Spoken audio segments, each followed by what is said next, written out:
So you and I were kind of talking about how both Plato and Rousseau kind of present a tyrant as a as something like a spoiled child, and how the tyrant is someone who uh, is kind of operating on their base desires, their id, sort of, and they're projecting all of that out onto the world. And so it's their desires, their lusts, and these things kind of increase as they get fed or as they get fulfilled. And the wise person, on the other hand, with Plato, is more a balanced, contained person, a controlled person who's well managed, who has all the parts of himself fed kind of so that he's not fed properly, so that he's not out of control, and he's not sort of starving either, I guess. So we read this little passage of Rousseau's where he is comparing the sort of spoiled child tyrant and his pupil, he says, or the ideal pupil that he has given the ideal kind of education, preserving uh, Emile from the the corrupting influence of society. And I thought we'd just read these two long paragraphs, contrasting these two, and kind of talk about the difference between these two types of people. What a contrast for someone who has been restricted to the bosom of his family and friends, where he has seen himself the sole object of all their attentions, to enter suddenly into an order of things where he counts for so little, to find himself, as it were, drowned in an alien sphere, he who for so long was the center of his own sphere. So here he's presenting uh, this characterization of a a boy who has been raised, kind of praised in the center of his family's bosom, and he has always kind of been satisfied by other people in that way. How many affronts, how many humiliations must he absorb before losing, amidst strangers, the prejudices of his importance which were acquired and nourished amidst his own relatives? As a child, everything gave way to him. We could talk about that, like in helicopter and bulldozer parenting nowadays. And everything around him was eager to serve him. As a young man, he must give way to everyone. Or, for the little he forgets himself and keeps his old ways, how many hard lessons are going to make him come back to himself? The habit of easily getting the objects of his desires leads him to desire much and makes him sense continual privations. Everything that pleases him tempts him. Everything others have, he wants to have. He covets everything. He is envious of everyone. He would want to dominate everywhere. Vanity gnaws at him. The ardor of unbridled desires inflames his young heart. Jealousy and hate are born along with them. All the devouring passions take flight at the same time. He brings their agitation into the tumult of society. He brings it back with him every night.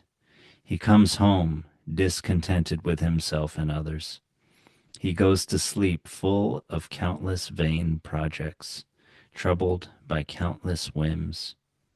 And even in his dreams his pride paints the chimerical goods, desire for which torments him, and which he will never in his life possess. This is your pupil. Let us see mine. Yeah, I really like his writing.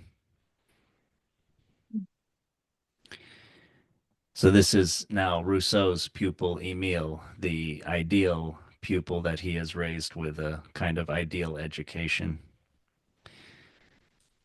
If the first sight that strikes him is an object of sadness, the first return to himself is a sentiment of pleasure. In seeing how many ills he is exempt from, he feels himself to be happier than he had thought he was. He shares the sufferings of his fellows, but this sharing is voluntary and sweet. At the same time, he enjoys both the pity he has for their ills and the happiness that exempts him from those ills. He feels himself to be in that condition of strength which extends us beyond ourselves and leads us to take elsewhere activity superfluous to our well-being. To pity another's misfortune, one doubtless needs to know it, but one does not need to feel it. So that's kind of against empathy, right? When one has suffered or fears suffering, one pities those who suffer. But when one is suffering, one pities only oneself. But if, since all are subject to the miseries of life, we accord to others only that sensibility that we do not currently need for ourselves, it follows that commiseration ought to be a very sweet sentiment, since it speaks well of us. A hard man, on the contrary, is always unhappy, for the condition of his heart leaves him no superabundant sensibility he can afford to the suffering of others. So he's talking about how there is a kind of, yeah, commiseration, but not an empathy, not a feeling into or not an emotional contagion that helps one to, if one has kind of skills and virtue and stability and things, one feels oneself in contrast to the others who are suffering, and one commiserates with them both and gets a pleasure out of that, and also one comes back to oneself and remembers that one is not suffering like they are, and one feels happier than you did before. So this is how you can kind of, it seems like a grounded way to talk about, yeah, having compassion for others while being happy oneself. On the other hand, I don't know. What do you think about the tyrant, the little enfant terrible, or whatever, the little tyrannical, spoiled, vain little kid? It seems Well, like yeah, he, mm, yeah, I noticed how your second passage about the ideal student talks a lot about the connection to other people, but the first passage of the little tyrant kid, there's like a there's like not little mention of that and more of how like he's like they're withdrawn to themselves. yeah, exactly. Uh, Yeah, he sees a lot of people and he notices them, but yeah, isn't he always comparing himself to others? And then yeah, he has this vanity, so he's like, why aren't I better? hmm, I'm I'm yes, I'm inferior. This is like what's going on here? Like I don't this is not right. Like this is messed up. And then talks yeah, about how he goes to sleep full of countless vain projects, humbled by countless whims.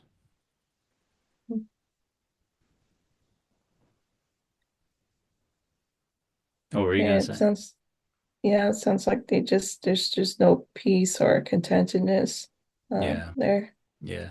Yeah, I think that's a lot of like Rousseau's project about how, yeah, like kind of being content, being living a pleasant life, not wanting too much, but having a lot in that Mhm. you like have enough. Like I think he says the person who has enough has plenty, and a person who might have more but wants much more, does not have enough and is not happy. Yeah, any other thoughts about the differences between these two? Mhm. Yeah, just like in the first one, like I mentioned about the lack of connection, just people just seeming to be in the background or kind of insignificant in their life. And so just either that or kind of what you mentioned, them trying to like be better. So there's either that or just this kind of hierarchical kind of preoccupation with like What do you me mean of like getting him wanting to be better than them because he's yeah, been like praised so much? yeah, so like wanting some sort of status or something over other people.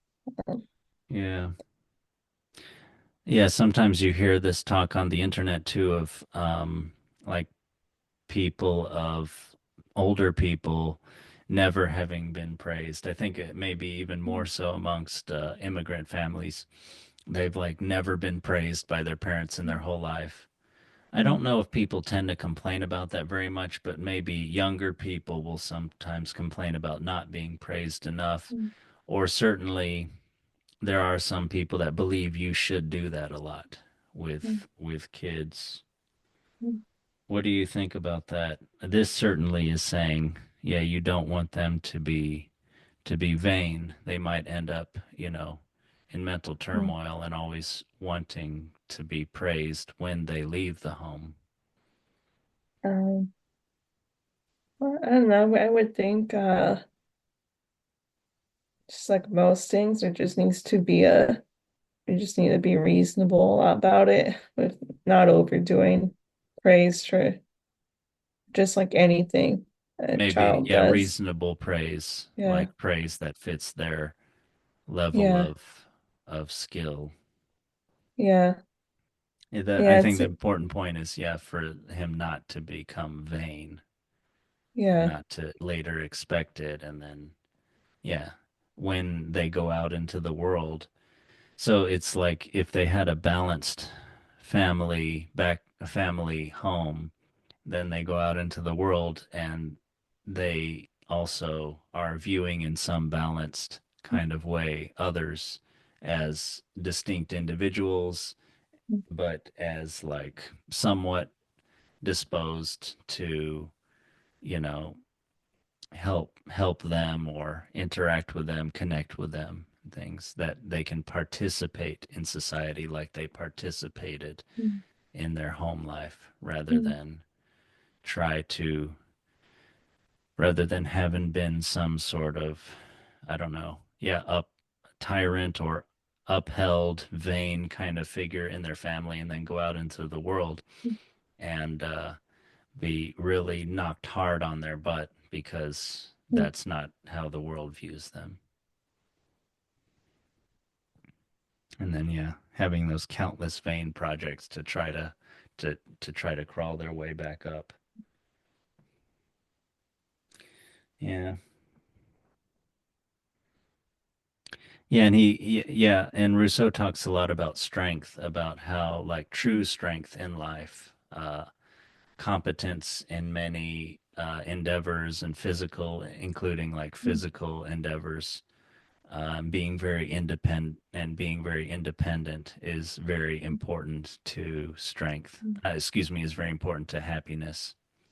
Yeah. How you have this abundance of strength, and that helps you to yeah, to not be needy, to not wanting things, to not be comparing yourself to others, how you basically Yeah. have this calm kind of confidence and feeling of benevolence to others to where Mhm. you're like in the passage we just read, you're not suffering and you commiserate with those who are suffering and you enjoy both that and the comparison to yourself that that shows you to be in a favorable position Mm, that you're not suffering yourself.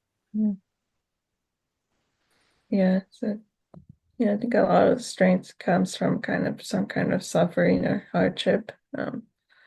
But maybe kind of like the first passage kind of implies the little tyrant kid kind of gets a lot of those things taken away or by the parents, like removed, maybe. But I don't Yeah, know if that's there's right. anything about that on there. Well, But I yeah, think we there did. was. Yeah. I mentioned that as a child, everything gave way to him. I Oh mean, yeah. that's completely like bulldozer parenting. Hmm. Everything around him was eager to serve him. And yeah, that's vanity. As a young man, he must give way to everyone. So yeah, it's there's a stark contrast between the way he was raised and what he's about to Hmm. experience when he leaves the home. Yeah.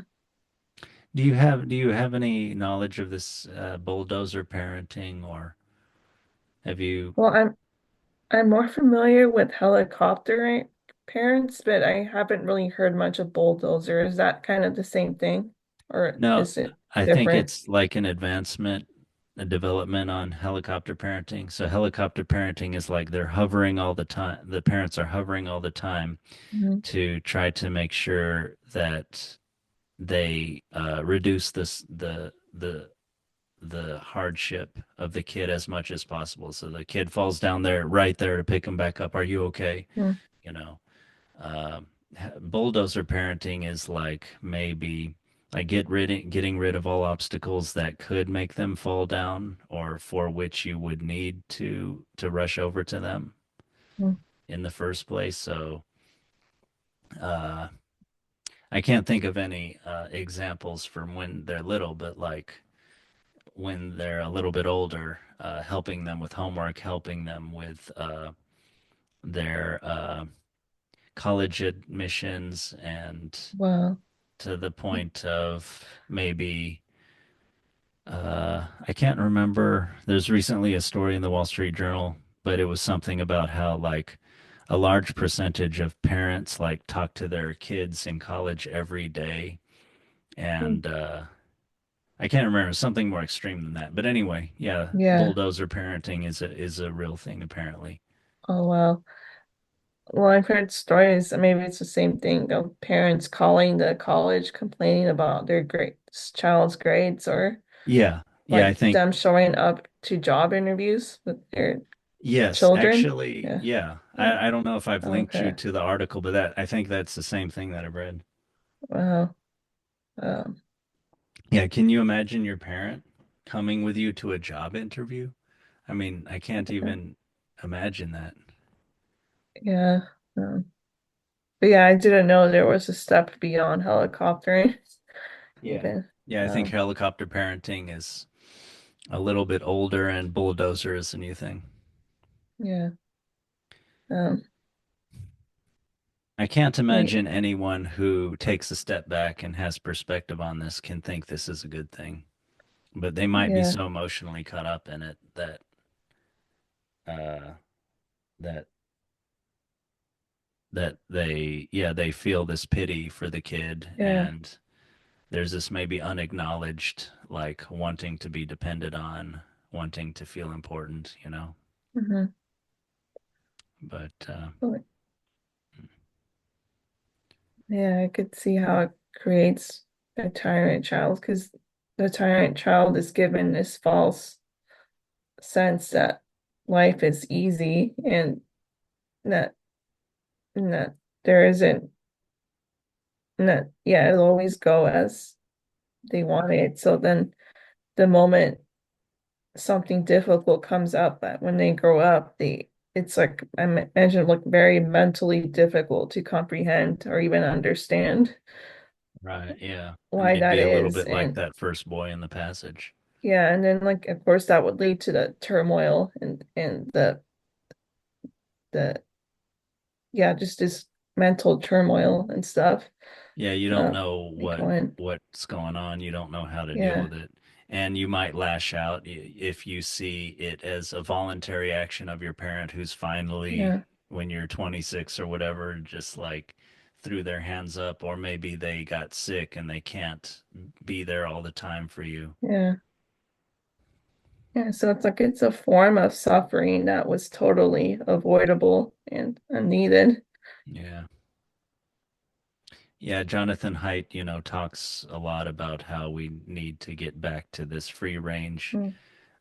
parenting, free range childhood, where they're where they have unsupervised play with other kids, where they kind of like stop where yeah, where they learn to solve their own problems, where they have some difficulty, uh, and yeah, phone free childhood and things like he's kind of getting people to stop to to to kind of get childhood back to a much more natural thing Mm. the way it used to be. Yeah. Yeah, sometimes I've seen photos of the old-fashioned playgrounds. Like I'm astounded at the difference. Um, Yeah, yeah, yeah, much more risk, right? It wasn't yeah, kind of so soft. But yeah. yeah, I mean, kids need to learn to take risks and to problem Mm, solve and things. mm. Okay, well, uh, any more thoughts about this topic? Uh, Not much, but I just had a little funny story that kind of relates.